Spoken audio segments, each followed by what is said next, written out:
memang pembawa acara yang harapannya menguasai acara tersebut. Apalagi seorang MC itu memang harusnya lebih awal datang ketika kita MC di suatu tempat, begitu ya Bu. Awal datang, kemudian menyusun, mungkin sudah sebelumnya menanyakan acara apa dan apa yang akan dibawakan dalam pertemuan tersebut. Kemudian untuk MC itu adalah seorang yang tampil berbicara di depan umum. Maka mau tidak mau yang pertama adalah penampilan. Nah, penampilan. Saya berdiri dulu Bu.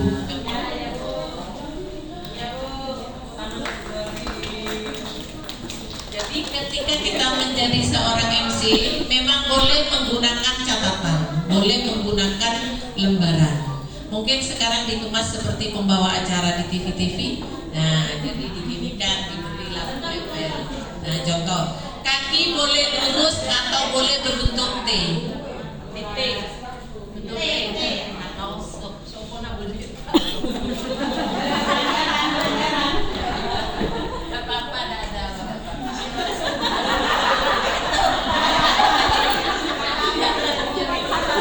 Boleh bentuk T kanan atau T kiri. Mana? Nah, bentuk seperti ini. Terus kemudian kertas jangan menutupi seperti ini Bu. Nah, jadi tetap kita virus sudah ya. Nah, kemudian ini saya urut dulu. Jadi sebelum acara dimulai dilaksanakan, itu seorang MC atau pembawa acara harus sudah mengumpulkan data. Yang hadir itu siapa, acaranya apa. Kemudian dilihat yang diundang itu yang lebih tinggi itu siapa. Saya koreksi ya Bu Erlin. Jadi tadi yang paling tinggi adalah ketua Dharma Wanita yaitu Bu Slamet. Bu Susi itu di bawah dari Bu Slamet, begitu ya Bu. Maka yang tertinggi itu adalah kita penyebutan yang terhormatnya itu paling tinggi. Tetapi ketika sambutan itu nanti paling akhir, begitu Bu. Jadi ini dimulai dulu. Kemudian mempelajari teks. Jadi kalau tadi itu melihat dulu acaranya apa, kemudian yang diundang siapa saja. Setelah itu yang kedua teksnya dulu, susunannya acaranya. Kadang-kadang setiap pertemuan tidak sama, begitu ya Bu. Ada yang mungkin Indonesia ketika sudah masuk, ada yang dimulai dengan pra acara dulu. Pra acara dulu kita juga sering masuk. Datang tamu, selamat datang kami ucapkan kepada ketua dan wanita dan pengurus. Baru masuk, setelah duduk semua baru dimulai. Jadi langsung menyanyikan Indonesia Raya, Dharma Wanita, kemudian duduk baru dibuka. Jadi assalamualaikum. Ada yang seperti itu, makanya dilihat. Ada yang kalau kita pengurus itu kan memang kita tidak menyanyikan Indonesia Raya, cukup doa. Kemudian maksudnya seperti itu. Tetapi bersama dengan anggota, mari protokoler itu tetap digunakan ya. Jadi masuk bersamaan langsung menyanyikan Indonesia Raya, masuk bersama langsung berdiri semua undangan. Jadi sebelum masuk sudah dikode, siap. Hadirin dimohon berdiri. Ketika menyampaikan berdiri itu dimohon. Tapi ketika sudah mau duduk, jangan dimohon duduk lagi, tetapi disilakan duduk kembali. Seperti itu Bu bedanya. Ada semua, tak usah dicatat. Sudah dicatat dengan semua. Kemudian yang ketiga, untuk memandu dan mengatur pelaksanaan sebuah acara itu formal atau semi formal hingga non formal itu berbeda. Ketika formal itu memang tidak perlu ditambahi ucapan terima kasih kami sampaikan kepada, itu tidak perlu ketika formal. Tetapi ketika non formal atau mungkin semi formal itu boleh. Apalagi non formal seperti MC acara yang kita beri aplaus dulu sebentar. Nah, gitu itu berarti non formal. Mungkin membawakan suatu acara tetapi tidak formal atau bukan rapat atau bukan resmi, begitu ya Bu. Itu. Kemudian juga yang keempat, bertanggung jawab untuk menjaga mood para tamu, sehingga ketika ada tamunya mungkin sudah mulai ngantuk dan sebagainya, apa kabar ibu-ibu, sehat semua. Kemudian Kemudian seorang MC itu juga fleksibel, luas mengatur jalannya acara. Kemudian misalnya pada pertengahan itu ada tamunya berubah atau mungkin kegiatannya diubah, susunan acaranya berubah, bukan ini lagi tapi ini, maka MC sudah mengikuti acara tersebut. Kadang-kadang kan acara kemarin seperti HUT ya Bu Winda, itu acaranya sudah disusun, ternyata karena juga Bapak ada acara maka kita balik, maka MC itu sudah harus pintar mengendalikan, makanya selalu berkoordinasi dengan panitia pelaksananya seperti itu. Kemudian juga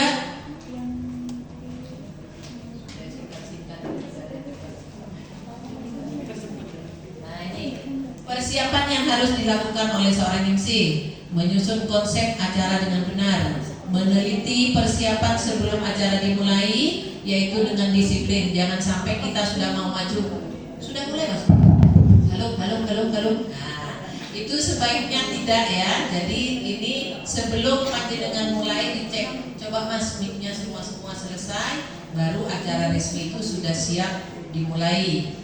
Kemudian mengecek yang akan menjadi petugas, dirijen.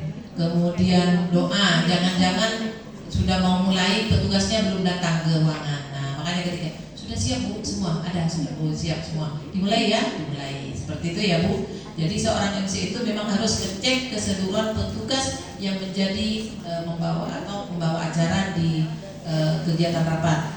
Kemudian memimpin langsung acara, menghantarkan acara, bukan pidato. Memiliki kemampuan retorika atau menguasai seni bahasa. Menyiapkan mental dengan matang agar tidak grogi dan gemetar. Jangan-jangan di sini nanti Assalamualaikum. Makanya ketika panjenengan masih baru pertama, jangan melihat mata. Ketika melihat matanya orang-orang di samping ini depan, lihat yaitu di atas, lihat kepala. Mau itu ya, lihat kepalanya audien atau lihat seolah-olah lihat kepala gini tapi lihat tembok. Begitu ya Bu. Nah, jadi jangan melihat Assalamualaikum. Atau begini terus Assalamualaikum. Lihat dengan audien. Jadi itu juga mengurangi rasa gerdek Bu. Jadi ini contoh. Kemudian minum. Sebelum tampil itu minum. Jadi minum dulu, kemudian yaitu tadi tidak melihat langsung tatapan mereka, tetapi lihat kepala mereka supaya kita tidak hilang apa yang sudah kita rencanakan, kita pikirkan hilang semuanya, blank gitu ya Bu. Karena yaitu tadi lihat apa lagi lihat begini, lihat ada temannya. Kemudian memiliki penampilan atau performan, karena MC itu pusat perhatian dari atas sampai bawah gitu ya. Jangan sampai sepatunya tidak atas kaki ya, seperti saya ini akan dilihat, tidak dilihat orangnya, kakinya kelihatan. Jadi penampilan itu sangat penting, dan tolong jangan terlalu pakaian busana tidak sensasional. Jadi sensasional yang lain pakaiannya biasa, yang ini pakai kerutan, pakai ini, pakai macam-macam, sudah menjadi pusat perhatian. Jangan juga, karena kita memang sudah menjadi pusat perhatian, tetapi ketika pakaian kita aneh ya, jadi mungkin akan menjadikan yaitu terlalu menyolok. Nah, jadi harapannya tetap rapi, disesuaikan dengan acara apa dan waktu momen yang dilaksanakan. Misalnya acaranya olahraga, ya pakaian olahraga. Jangan sampai rapat panjenengan pakai kaos, nanti akan apa rapat tapi kausan emisinya seperti itu ya. Ada serang, gamis. Memiliki sikap yang tenang, tidak ragu-ragu, tidak terburu-buru dan sopan, itu penting. Kemudian konsentrasi, fokus dengan acara, dan sehat lahir batin.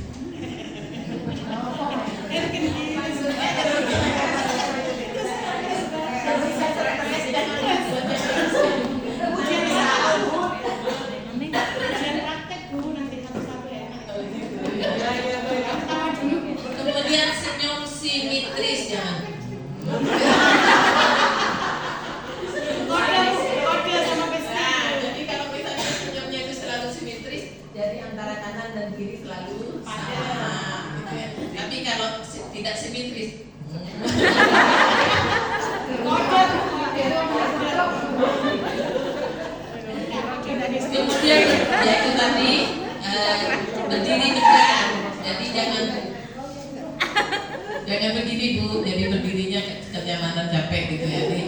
berdirinya tegak, kakinya tadi bentuk T atau yaitu kaki lurus.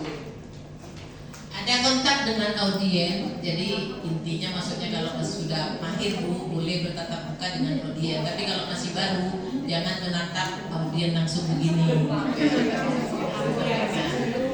Kemudian suara bulat Bu, jangan di close ketika suaranya kemper.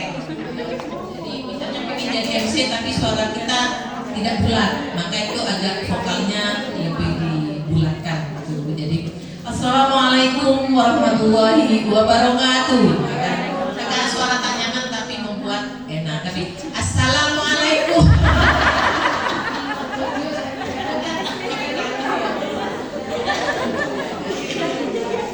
Ketika suara asli dengan suara agak dibulatkan suara penjawab. Kemudian menguasai keadaan. Jadi apa caranya? Ada pejabat baru datang, mungkin kita sudah respon selamat datang kami ucapkan kepada siapa, misalnya pejabatnya baru datang. Kadang-kadang kan ketika undangan resmi dan sebagainya, pejabat kan memang hadirnya, apalagi bupati Bu, datangnya yang lain sudah mulai, bupati baru datang gitu ya Bu.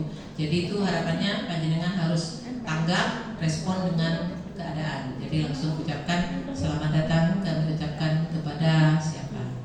Kemudian tidak boleh ada tambahan-tambahan kata seperti tadi kami ucapkan Sugeng Rabu. Nah, itu tidak boleh kita campur Bu. Kalau MC resmi itu tidak boleh, tapi kalau semi resmi itu boleh, gitu ya Bu. Tapi kalau acaranya resmi tidak boleh kata-kata itu dicampur dengan bahasa Jawa, bahasa Madura atau bahasa apa lain. Jadi tetap ucapannya bahasa Indonesia. Kemudian dianjurkan membawa teks karena takut lupa. Tadi apa sudah hafal tapi lupa gitu. Jadi lebih baik membawa teks, tapi teksnya jangan lebar-lebar supaya tidak menutupi mata. Kemudian mengenal kemampuan yaitu dalam dirinya, internal dan eksternalnya. Hal-hal yang sering terjadi, perubahan susunan acara harus cepat menyesuaikan, pembatalan pengisian acara dan lain-lain. Status MC sebagai pelaksana, kadang-kadang ada MC pas ada orang nyerobot, pengumuman orang langsung nyerobot. Nah itu tidak boleh. Sebaiknya yang mau memberikan pengumuman itu bisik-bisik ke MC-nya, Mbak nanti tolong sebutkan. Jangan langsung orang lain ambil mic-nya mengganti MC-nya. Nah itu tidak boleh, itu tidak dipergunakan. Jadi sebaiknya kalau ada info dan lain-lain yang mendesak yang harus diinfokan, maka orang tersebut harus melalui MC-nya atau protokol pembawa acaranya. Kemudian pelaksananya ini sudah misalnya pelaksanaan. Jadi seperti tadi Bu Erlin, sebelum dimulai supaya orang-orang tidak ramai, itu mohon perhatian, acara akan dimulai. Sehingga mereka sudah ambil sikap. Mungkin juga kalau misalnya ada HP, mohon yang membawa ponsel agar dialihkan ke nada getar. Baru misalnya ini acaranya yaitu tadi, hadirin dimohon berdiri, kepada ketua beserta pengurus dipersilakan memasuki ruangan, gitu ya. Kemudian menyanyikan lagu kebangsaan Indonesia Raya, dilanjutkan Mares Dharma Wanita. Kepada petugas disilakan. Kemarin pernah ketika kita kunjungan di mana ya kemarin, jadi ini acaranya apa, tapi sudah suruh berdiri dulu, tapi belum tahu itu mau apa. Saya begini, hadirin dimohon berdiri langsung, tetapi belum menyampaikan bahwa itu mau menyanyikan lagu Indonesia Raya. Jadi sebaiknya disampaikan dulu, menyanyikan lagu kebangsaan Indonesia Raya, baru hadirinnya disuruh berdiri. Jangan berdiri dulu baru diberitahu kalau mau menyanyikan, begitu ya. Setelah ini hadirin disilakan duduk kembali. Baru setelah itu dimulai Bismillahirrahmanirrahim, Assalamualaikum. Kemudian itu orang yang paling tinggi jabatannya. Kemudian setelah itu yang saya hormati. Kalau bisa nanti 10 orang langsung, yang saya hormati ini A, yang saya hormati ini B, yang saya hormati A, yang saya hormati. Terlalu banyak. Sebaiknya digandeng. Misalnya yang terhormat Ketua Dharma Wanita Persatuan Cabang Dinas Pendidikan Wilayah Bondowoso beserta wakil ketua, yaitu 2. Yang kedua yang saya hormati pengurus dan anggota. Nah itu kan sudah sudah 2, berarti cukup. Kalau ada 3 tadi Bu Susi, berarti yang terhormat pembina Dharma Wanita Persatuan SMK Kendit, SMK 1 Kendit beserta keluarga besarnya. Berarti hanya boleh sebenarnya menyampaikan hal seperti itu 3 saja. Tetapi kalau misalnya undangannya banyak Bu, boleh tidak apa-apa lebih dari 3, pokoknya tidak satu-satu. Artinya satu-satu, SMA 1, nanti anggota sendiri, yang saya hormati pengurus sendiri, yang saya hormati sendiri, sehingga mungkin lebih dari 10 orang, artinya yang disebutkan yang saya hormati. Kemudian menyebutkan jabatan, tidak diperkenankan menambahkan bapak atau ibu. Contoh, yang terhormat Ibu Ketua. Nah, padahal ketua itu kan jabatan, tetapi penyampaian ibu atau bapak itu langsung nama orangnya. Ibu Siti Nurjana Slamet Riyadi, itu berarti langsung namanya. Bapak Slamet Riyadi, kemudian penasehat jadi langsung. Misalnya bupati yang hadir, yang terhormat Bupati Bondowoso, Bupati Situbondo, jadi tidak ditambahkan dengan kata bapak. Tetapi kalau namanya yang bersangkutan, wajib Bu, kalau tidak manggil bapak, jangan nanti langsung siapa itu. Kemudian ucapan puji syukur ya Bu, kita sudah tidak boleh menggunakan. Pertama-tama marilah kita kalau pertama-tama ada berarti ada kedua-kedua. Jadi langsung puji syukur. Tinggal sedikit Bu, setelah itu kita selesai, mari kita berangkat ke akad dewan. Kemudian ini dilanjut dengan yaitu tadi, tidak perlu acara itu dibacakan ketika sudah tamu undangan VIP-nya sudah datang. Kapan acara itu dibacakan? Sebelum mulai. Anggota sudah lengkap, pimpinan rapatnya atau belum dimulai, maka itu boleh. Mohon perhatian, saya bacakan untuk susunan acara pada pertemuan hari ini. Yang pertama pembukaan, kedua itu, tapi belum ada tamu VIP. Tetapi ketika sudah tamu VIP datang, susunan acara tidak perlu dibacakan, tetapi langsung menyertai, begitu ya.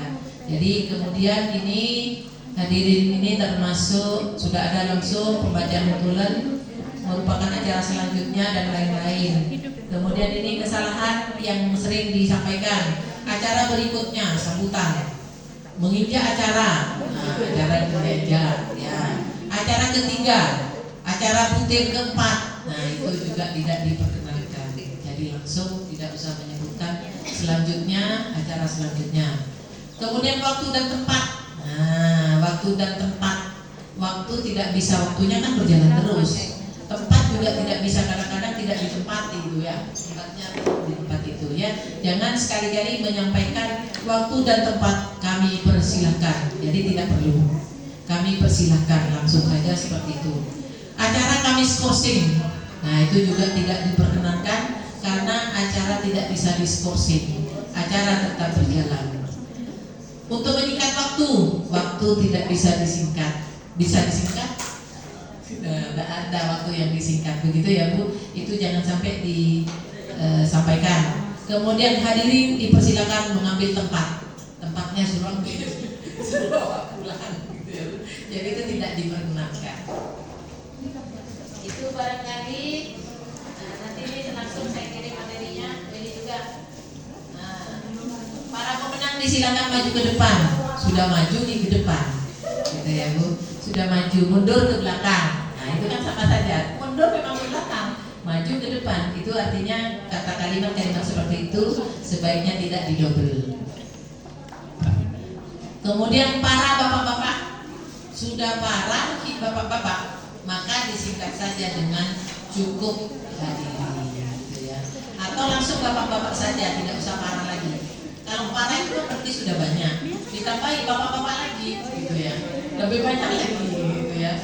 Nah ini sugeng rawuh, matur nuwun, rawuhipun, nah itu tidak boleh kita campur dengan membawa acara resmi. Kemudian dari kata-kata yang membosankan, jangan mengomentari atau mengulas. Demikian tadi sambutan tadi, semoga bermanfaat. Itu untuk acara resmi tidak diperkenankan. Tetapi ketika acaranya semi resmi, apalagi tidak resmi, wah luar biasa. Kita beri aplaus dulu, luar biasa penampilan kita tadi Bapak. Nah, gitu ya, itu maksudnya. Tapi di belakang saya. Iya. Demikian materi ini saya susun, semoga dapat bermanfaat. Teruslah belajar menjadi seorang MC yang baik dan benar, sebab untuk menjadi seorang MC profesional membutuhkan waktu dan jam terbang yang lebih banyak. Begitu. Jadi misalnya di sekolah, besok di kecamatan, besok lagi di mana, besok lagi di mana. Ketika sudah sering, oh itu bentuk-bentuk kesalahan apa yang perlu direvisi, sehingga ketika menjadi seorang MC itu sudah benar-benar profesional. Terima kasih. Wabillahi taufiq wal hidayah. Wassalamualaikum warahmatullahi wabarakatuh.